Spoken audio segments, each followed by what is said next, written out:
She made a junior chef collapse from exhaustion after forcing her to remake the same dish 14 times, and she filmed every second of the girl's tears on her phone. For 2 years, this Korean mafia boss's fiancé ruled their Atlanta mansion like a dictator in designer heels. Nobody questioned her.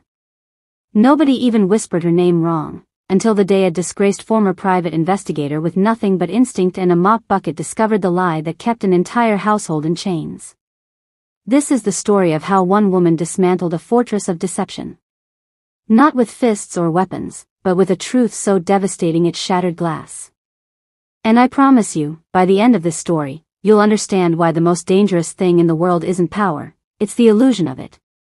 This is a story about survival. No, it's about something far more dangerous than that. Stay with me. Let me tell you about masks, monsters, and what happens when someone finally decides to look underneath. Welcome to Soul Woven Stories. While you are here, please hit the subscribe button and comment your thoughts on the story and where you are watching from. In the heart of Atlanta's most guarded estate, there was a mansion that breathed money and exhaled fear. 16-foot ceilings. Hand-carved doors shipped from Seoul. Gardens maintained by people too terrified to step on the grass. Even the air tasted controlled, filtered, expensive. And in this pristine world of wealth and whispered horror, there was one name that turned blood cold. Veronica Shin.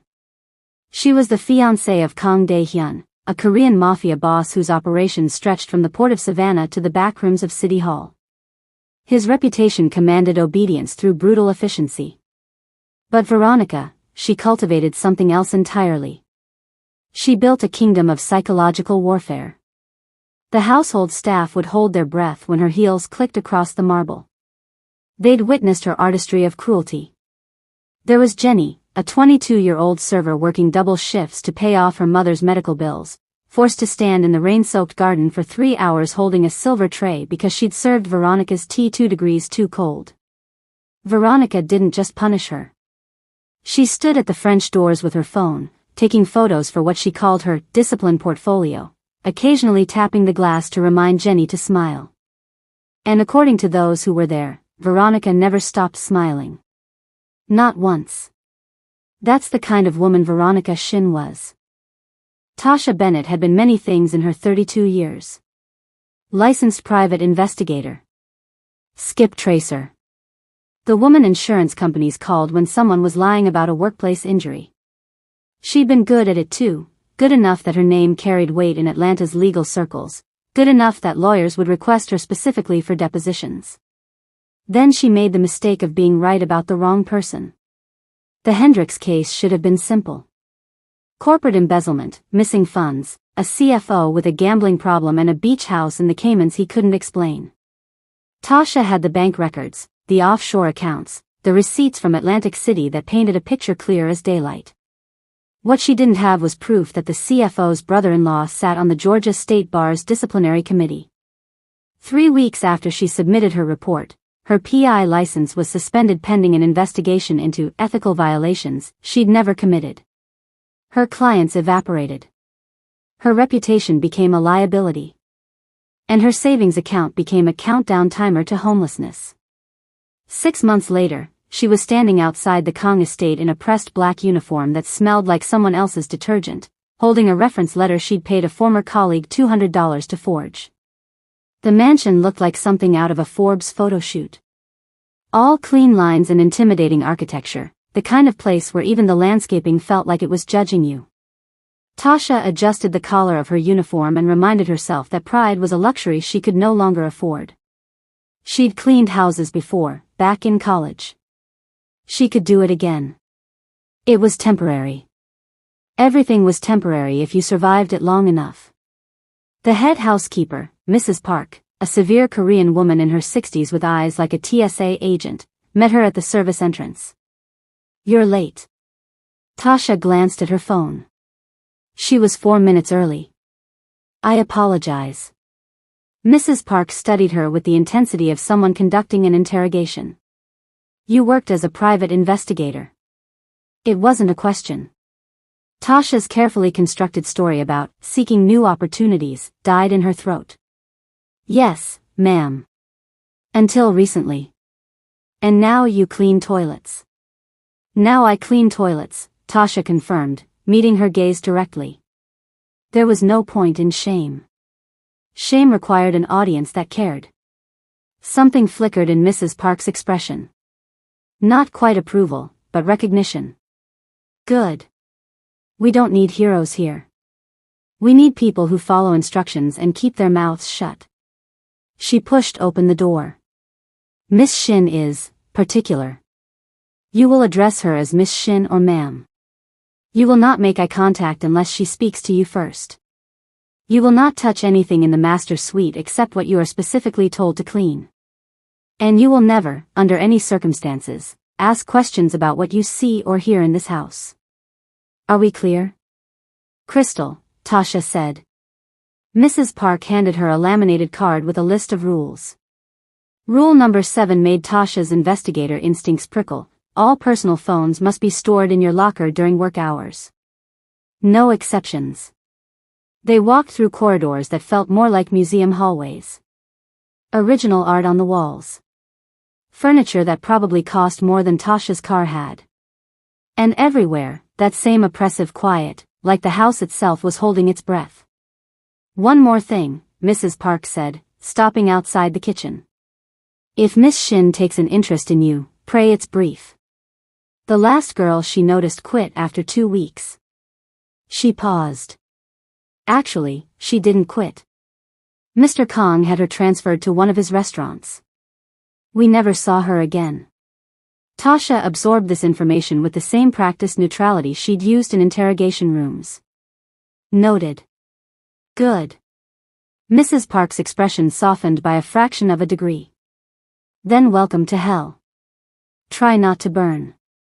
Tasha's first week passed in a blur of marble floors and military-grade cleaning standards. She learned the rhythm of the house, the silent breakfast service at 7, the way the staff moved through rooms like ghosts, the collective exhale when Veronica's Mercedes pulled out of the driveway each afternoon.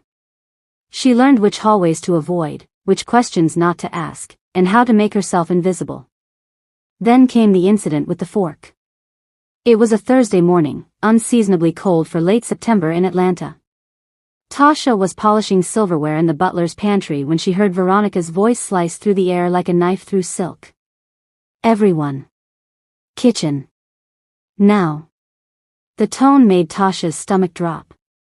She followed the other staff members into the massive kitchen where Veronica stood in a cream Chanel suit, her dark hair pulled back so tightly it looked painful. In her manicured hand, she held a single silver fork. Does anyone, Veronica said, her voice terrifyingly calm, want to explain why I found this in the garden?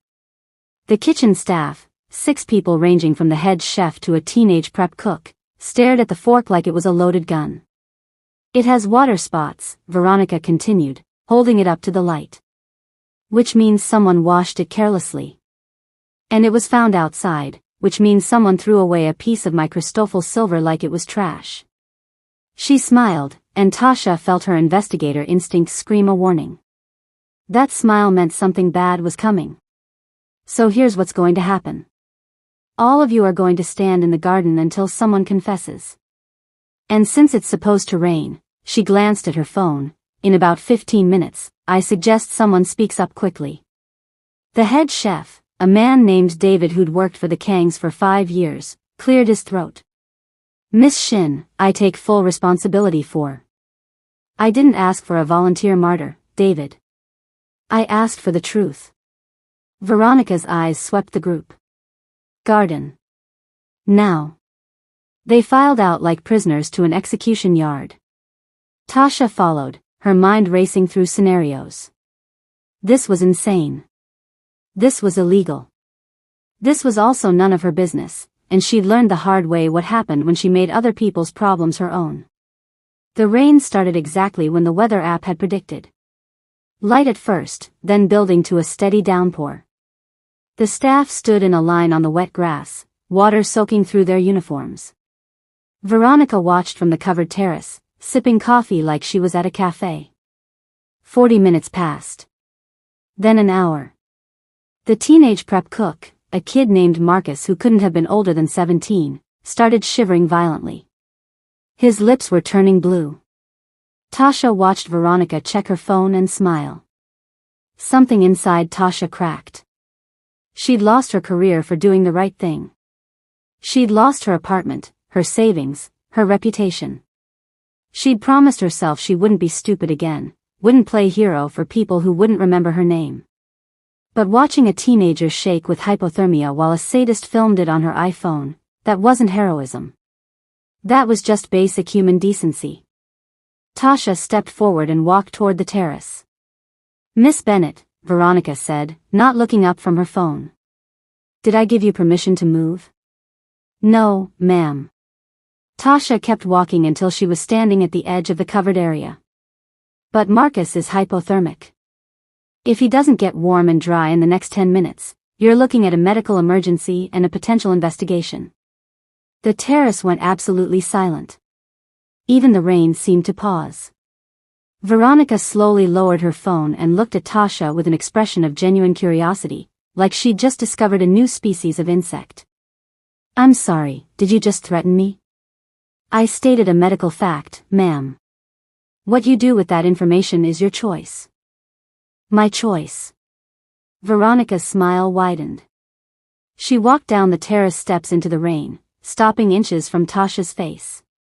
"Let me tell you about choices. You just made a very poor one." Veronica was still smiling when the black SUV pulled through the gate. The change in her was instantaneous and surgical. The predatory gleam vanished from her eyes. Her posture shifted from hunter to angel. By the time Kang Dae-hyun stepped out of the vehicle, Veronica had transformed into someone softer, someone who looked incapable of making a teenager stand in freezing rain for entertainment. "Everyone inside," she said, her voice suddenly warm with concern. "Get dried off. We'll discuss this later." The staff scattered like birds from gunfire. Tasha started to follow, but Veronica's hand shot out and gripped her wrist with surprising strength. "Not you. You're going to meet my fiancé." Kang Dae-hyun moved like violence in a tailored suit. He was tall for a Korean man, maybe 6 feet, with the kind of presence that made experienced criminals check their exits.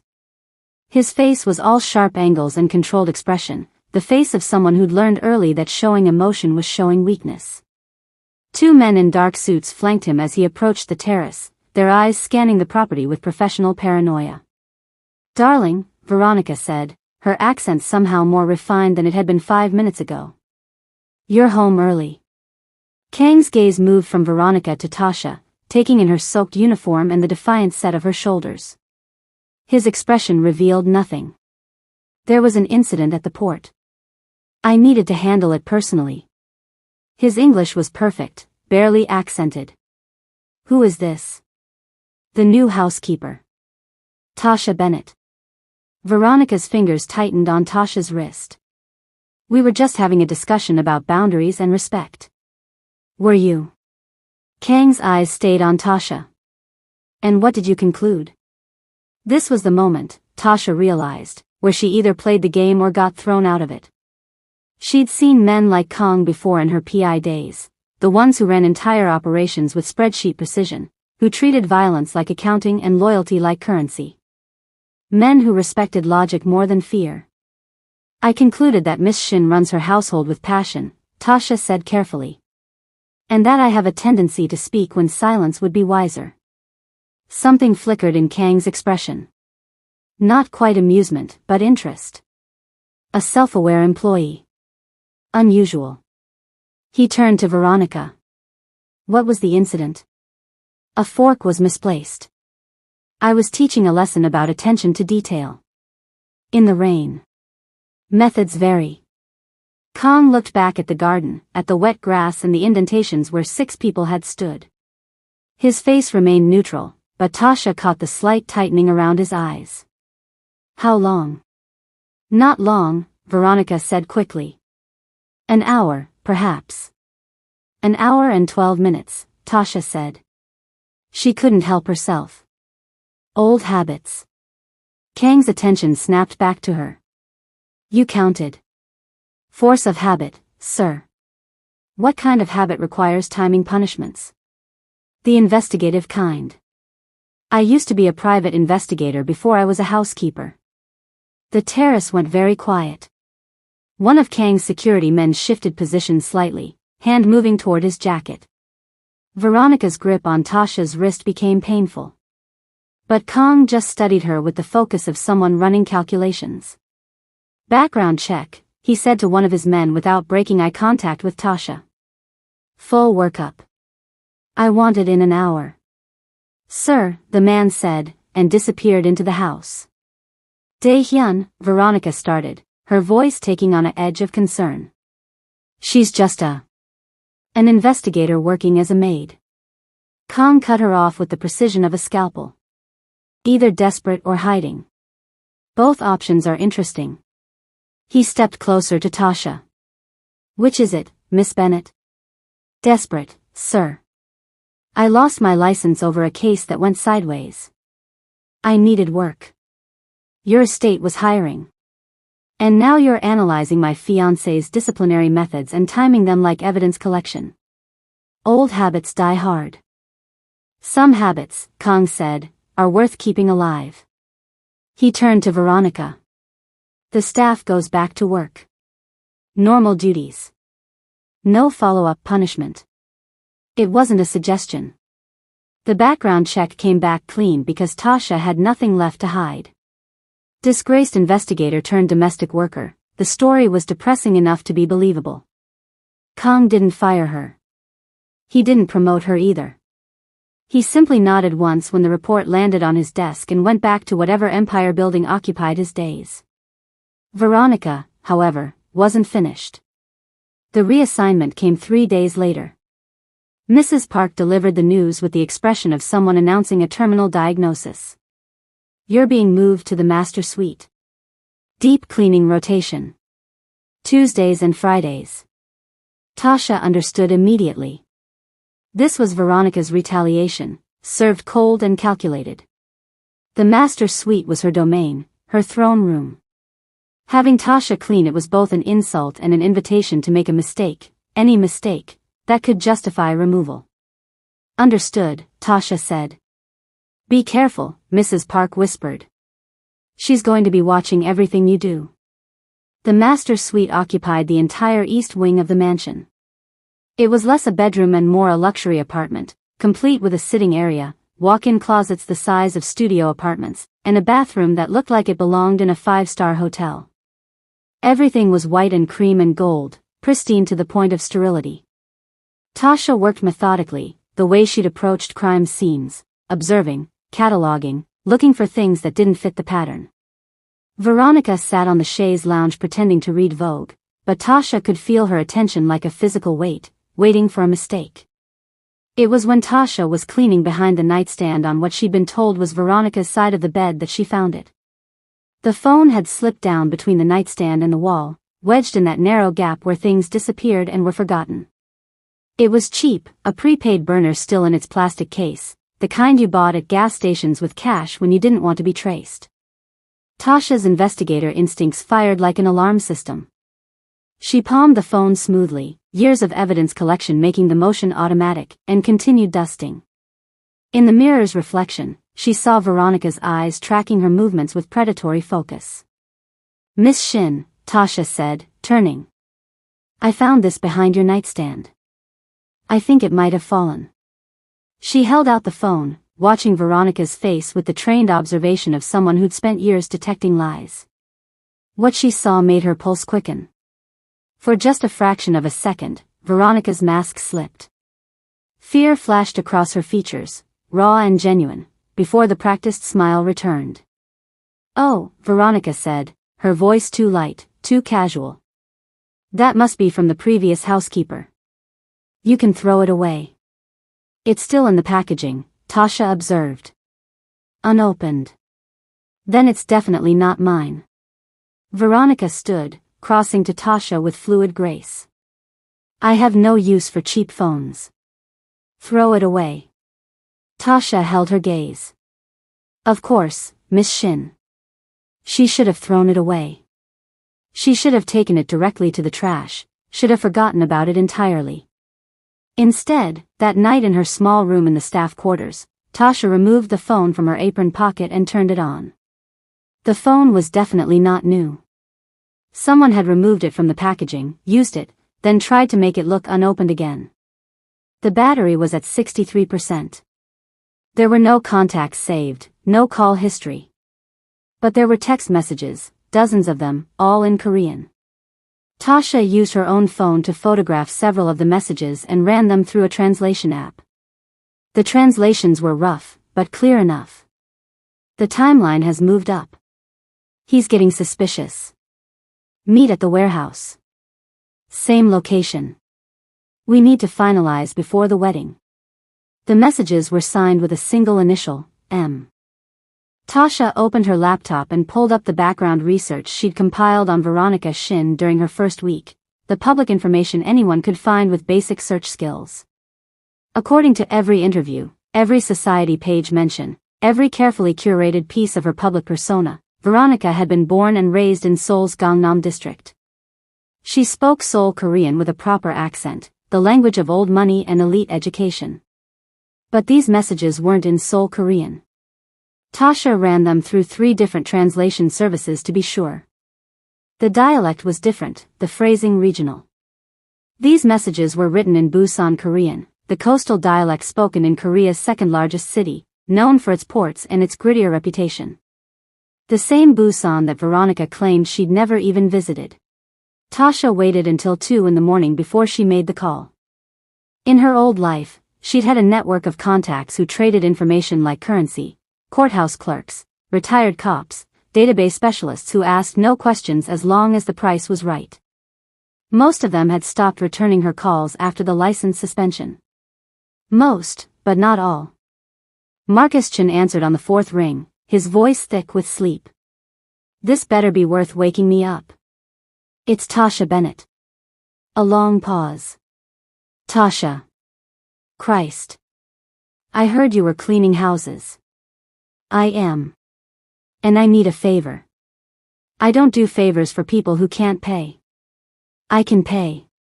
It would drain what was left of her emergency fund, but some instincts were worth the investment. I need facial recognition. International databases. Specifically Korean criminal records. She could hear Marcus shifting, the sound of a laptop opening. He was interested despite himself. You working a case? I'm working on survival. Can you do it or not? Send me the photo. And Tasha?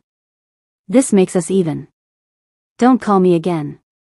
Tasha sent the best photo she had of Veronica, a shot from the estate's website showing her at a charity gala, all elegant angles and practiced smiles. Then she waited, staring at her laptop screen while the clock on her nightstand counted away the hours she should have been sleeping. The response came at 4:30 in the morning. A single email with 3 attachments and a message that read, "You didn't get this from me. Delete everything after you read it. We never spoke." The first attachment was a police report from Busan, dated 9 years ago. The second was a surveillance photo from a warehouse fire investigation. The third was a facial recognition analysis showing a 92% match probability. Tasha opened the police report and started reading. The woman in the surveillance photo was younger, harder around the edges, her hair different and her clothes cheaper. But the bone structure was identical. The report identified her as Park Min-ji, age 23, wanted for questioning in connection with an arson that killed 2 people at a shipping warehouse. The fire had been ruled suspicious. The primary suspect had disappeared before police could make an arrest. Park Min-ji. Not Veronica Shin. Tasha cross-referenced the dates. 9 years ago, Veronica would have been 24, supposedly finishing her graduate degree at FIANCÉE University in Seoul. Except now Tasha was looking at evidence that placed her 5 hours south in Busan, caught on camera near a crime scene. The third attachment was the clincher. Marcus had run the facial recognition through multiple databases, including Interpol, Korean immigration records, and social media archives. The real Veronica Shin existed, a daughter of a Seoul billionaire, graduate of elite schools, everything the current Veronica claimed to be. But the real Veronica Shin had died 7 years ago in a car accident on the Gyeongbu Expressway. The accident report was attached. Single vehicle collision. The car had burned. Dental records were used for identification, but the body had been badly damaged. No close family survived her. Her parents had died 2 years earlier, and she was an only child. Perfect prey for identity theft. Tasha leaned back in her chair and stared at the ceiling, her investigator brain assembling the puzzle pieces. A warehouse fire in Busan. A convenient car accident with a burnt body. A stolen identity that came with wealth, connections, and a clean background. And now, years later, that stolen identity was about to marry one of Atlanta's most powerful crime bosses. The question was, did Kong know? Tasha thought back to the terrace, to the way Kong had studied her, the way he'd ordered a background check with clinical precision. He was a man who built his empire on information and control. Would he really miss something this fundamental about the woman he was planning to marry? Unless he didn't know where to look. Unless he'd never had reason to doubt the carefully constructed story Veronica had told him. Tasha pulled up the burner phone messages again, focusing on the one that had bothered her most. We need to finalize before the wedding. Finalize what? An exit strategy? A con? Something worse? Her phone buzzed with a final message from Marcus. Whoever she is, she's dangerous. Walk away. Tasha deleted the email, the attachments, and the entire conversation thread. Then she sat in the dark and thought about what walking away looked like. It looked like survival. Safety. The smart choice. It also looked like abandoning a house full of terrified staff to a woman who was running a con so deep that even a mafia boss couldn't see it. Tasha knew the setup was coming. When you'd spent enough years investigating people, you developed a sense for when someone was about to make a move against you. It was in the way Veronica's smile had become just a fraction warmer, the way her questions during cleaning rotations had shifted from hostile to almost conversational. A predator getting close before the strike. The question wasn't if Veronica would try something. The question was what and when. Tasha prepared the way she'd prepared for stakeouts and confrontations in her old life, by assuming the worst and planning accordingly. She bought a voice-activated recording device from a pawn shop in East Atlanta, the kind private investigators used before everything went digital. Small enough to hide, sensitive enough to pick up conversations through walls. She charged it fully and kept it in her pocket during every shift. On Tuesday morning, while cleaning the master suite, Tasha noticed Veronica watching her with particular intensity. Not the usual surveillance, but something sharper, more focused. Like someone memorizing details for a story they were about to tell. Miss Bennett, Veronica said, her voice honey-sweet. I'm expecting some important guests this evening. Make sure the silver service is polished to perfection. I'll be inspecting it personally. Of course, Miss Shin. And I'll need you to work late. There's some additional cleaning in the library that must be done before tomorrow. Which meant Veronica wanted Tasha in the house after dark, after most of the staff had left. Tasha's instincts screamed warning, but she kept her expression neutral. Not a problem. That afternoon, during her break, Tasha slipped into her small room in the staff quarters. Everything looked untouched, exactly as she'd left it. Except for one detail that most people would have missed, the corner of her bedsheet was tucked differently. She always tucked the southwest corner twice, a habit from years of needing to know if someone had searched her apartment. Someone had been in her room. Tasha checked her small dresser. Nothing obviously disturbed. She checked under the mattress where she kept her emergency cash. Still there. Then she opened the narrow closet where she kept her 2 spare uniforms and her civilian clothes. On the top shelf, behind a box of cleaning supplies she'd stored there, was a burgundy leather jewelry box she'd never seen before. Cartier, based on the gold embossing. Worth more than she'd make in 6 months. Tasha smiled grimly. Clumsy. Almost insultingly so. But effective if she'd been anyone other than a former investigator who'd documented dozens of evidence-planting operations. She carefully removed the jewelry box using the sleeve of her uniform to avoid adding her fingerprints. Inside was a diamond necklace that probably cost more than her entire life. The kind of piece that would be reported stolen, that would be found in her room during a routine inspection, that would result in police involvement and criminal charges. Or worse, knowing Kang's reputation, it might not involve police at all. Tasha set the box on her small desk and pulled out her recording device. She activated it, set it to voice activation mode, and carefully hid it inside the jewelry box beneath the velvet lining where the necklace rested. The device was thin enough that it wouldn't be noticed unless someone specifically looked for it. Then she put the box back exactly where she'd found it, tucked her bedsheet the same way someone else had tucked it, and went back to work. She polished silver for 3 hours, working with meticulous care while her mind ran through scenarios. Veronica would discover the necklace missing. There would be outrage, accusations. She'd demand a search of staff quarters. The necklace would be found in Tasha's room. But if Tasha was right about the setup, Veronica would come to the room first, probably to make sure everything was positioned correctly, possibly to add some additional detail to make the frame more convincing. And when she did, every word would be recorded. At 9 p.m., Mrs. Park dismissed the remaining staff. Miss Shin wants the library cleaning done tomorrow instead. Everyone go home. Everyone except Tasha, who'd been specifically told to stay late. Tasha went to her room and waited in the dark.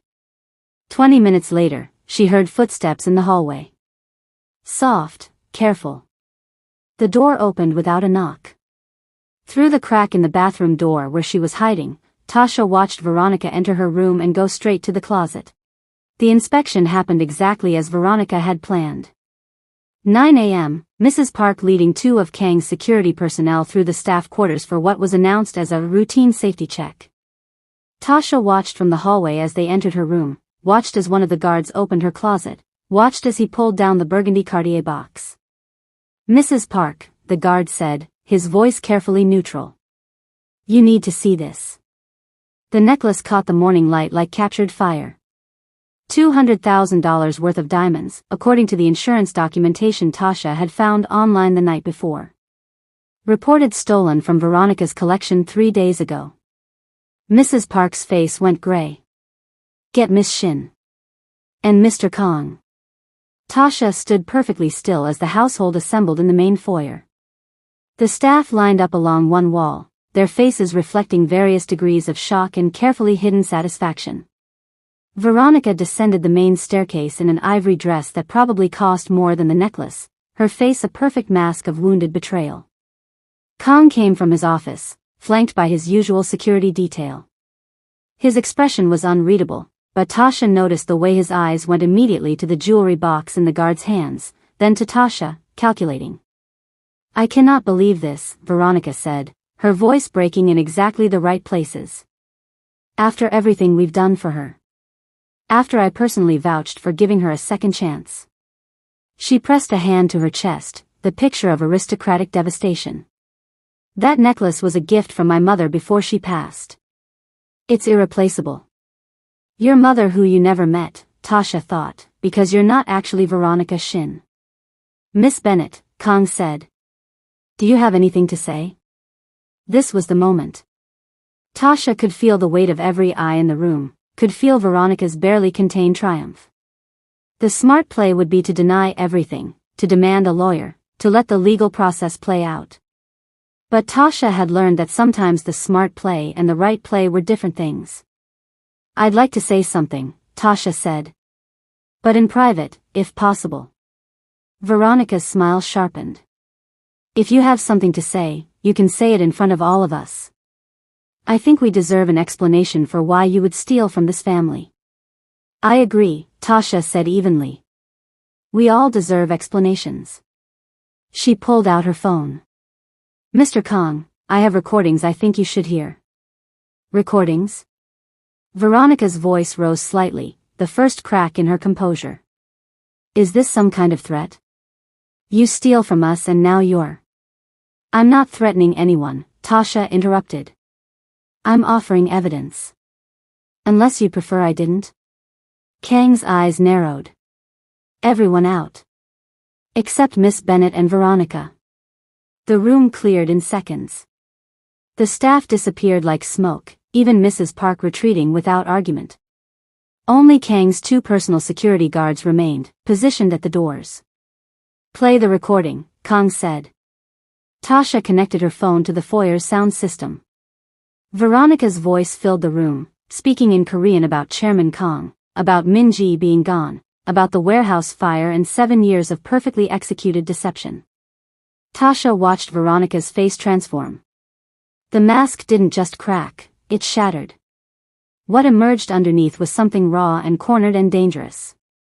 "That's fake," Veronica said, but her voice was different now, harder. "She's clearly." "That's Busan dialect," Kang said quietly. "You told me you were born in Gangnam. You told me you'd never even been to Busan." Veronica's eyes darted to the guards, to the exits, calculating escape routes. "This is ridiculous. She's trying to frame me because I caught her stealing." Tasha pulled out the pawn shop receipt. "You planted this in my room last night at 9:17 p.m. You also planted the necklace. I have video of you doing it." Veronica lunged. It wasn't elegant or calculated. It was pure animal rage, years of carefully constructed control exploding into violence. Her hand came up to strike Tasha across the face, nails extended like claws. Tasha caught her wrist mid-swing, years of defensive training making the movement automatic. They stood frozen for a moment, Veronica's face twisted with fury, Tasha's grip iron steady. Tasha leaned in close and whispered, just loud enough for Kang to hear, "Does he know about the Busan harbor fire, Min-ji?" Veronica went absolutely still. The name landed like a bullet. "Who," Kang said, his voice cold enough to freeze blood, "is Min-ji?" Veronica's transformation was complete. The refined soul heiress vanished entirely, replaced by something harder and more desperate. She jerked her wrist free from Tasha's grip and took 3 steps back, her eyes wild with calculation. "She's lying," Veronica said, but the accent was slipping, the coastal dialect bleeding through her words. "She's a disgraced investigator who probably fabricated everything to Park Min-ji," Kang said, pulling out his phone. Age 32. Wanted for questioning in connection with an arson in Busan 9 years ago that killed 2 people. He looked up from the screen, and Tasha saw something she hadn't seen before in his expression, genuine emotion. Betrayal. "My people just sent me this. I asked them to run a facial recognition analysis after Miss Bennett's recording. It took them less than 20 minutes to find what I should have found 3 years ago. Dae-hyun, please. The real Veronica Shin died 7 years ago in a car accident. Single vehicle collision, body burned beyond recognition, identified through dental records." Kang's voice was terrifyingly calm, the kind of calm that preceded something violent. "You stole a dead woman's identity. You infiltrated my life. You were in my home, in my bed, planning." He stopped, his jaw tightening. "Planning what, exactly?" Veronica's eyes darted to the guards again. One of them had moved to block the front door. The other stood at the hallway entrance. There was no exit that didn't go through Kang's people. "I loved you," she tried, and it was possibly the most unconvincing thing Tasha had ever heard. "Everything I did because..." "Stop." Kang held up a hand. "I've spent 15 years learning to identify lies. I built an empire on knowing when people are lying to me. And you," he shook his head slowly. "You were good. I'll give you that. 3 years, and I never suspected. Not once." He turned to his guards. "Take her to the holding facility. I'll decide what to do with her after I've had time to think." "You can't do this," Veronica said, but the fight was draining from her voice. She knew exactly what Kang was capable of, had probably counted on that brutality being directed at his enemies instead of at her. "I have lawyers. I have." "You have nothing," Kang said. "You're not Veronica Shin. You have no legal claim to anything, no protection under any law. You're a ghost who made the mistake of trying to haunt the wrong house." The guards moved forward. Veronica looked at Tasha with such pure hatred that Tasha instinctively stepped back. This isn't over. Yes, Tasha said quietly. It is. They took her out through the service entrance, the same way Tasha had entered weeks ago. The irony wasn't lost on anyone. The foyer fell silent. Kang stood motionless for a long moment, staring at the space where Veronica had been. Then he turned to Tasha. How long have you known? 5 days. Since I found the burner phone. And you didn't come to me immediately. I needed to be sure. And I needed evidence that couldn't be dismissed or explained away. Tasha met his gaze directly. In my experience, people don't believe uncomfortable truths unless you make it impossible for them to ignore. Your experience as a disgraced investigator. My experience as someone who learned that being right isn't enough. You have to be undeniably, irrefutably right. Kang studied her with the same intensity he'd shown on the terrace weeks ago. You could have taken this information and tried to blackmail me. Or her. You could have sold it to my competitors. You could have gone to the police. I could have, Tasha agreed. But I didn't. Why not? Because the staff here are good people who didn't deserve to work in fear. Because a 17-year-old kid shouldn't have to stand in freezing rain for an hour because a sociopath wanted entertainment. And because, she paused, choosing her words carefully, because you deserve to know the truth. Kang was quiet for a long moment. Then he walked to the bar and poured 2 glasses of whiskey, something expensive and amber that probably cost more than Tasha's monthly salary. He handed her one. I've spent my entire life surrounded by people who want something from me. Money, power, protection, access. Everyone wants something. He took a drink. You're the first person in years who gave me something instead. The truth. Even when it was dangerous for you to do so. I was already in danger the moment she decided I was a threat. Yes. You were. Kang set down his glass. I need someone I can trust. Someone who sees things other people miss. Someone who isn't afraid to tell me things I don't want to hear. Tasha felt her pulse quicken. Mr. Kang. I'm offering you a position. Chief of Intelligence. You'll investigate my operations, my people, my business partners. You'll find the problems before they become disasters. You'll be my eyes in places I can't look myself. He met her gaze. And you'll be paid extremely well to do it. Tasha thought about her empty bank account, her suspended license, the room in the staff quarters. She thought about Marcus standing in the rain, about Mrs. Park's exhausted resignation, about all the ways power corrupted when nobody was watching. I accept, she said. On one condition. Kang raised an eyebrow. You're negotiating? The household staff. No more cruelty. No more psychological torture. They're treated with respect, or I walk. A ghost of a smile crossed Kang's face. You're exactly what I need, Miss Bennett. When can you start? I already have, Tasha said, and took a drink of whiskey that tasted like justice and new beginnings. Hello, besties. Here's a question for you. If you discovered someone's darkest secret, would you expose them or use it as leverage? Thank you so much for watching till the end. Your support means everything to me. If you enjoyed Tasha's journey from disgraced investigator to chief of intelligence, please hit that subscribe button and turn on notifications so you never miss a story. I've selected 2 powerful stories just for you. Click on the images on your screen to dive into your next thrilling adventure. Trust me, you don't want to miss these. Until next time, keep your eyes open and your secrets closer.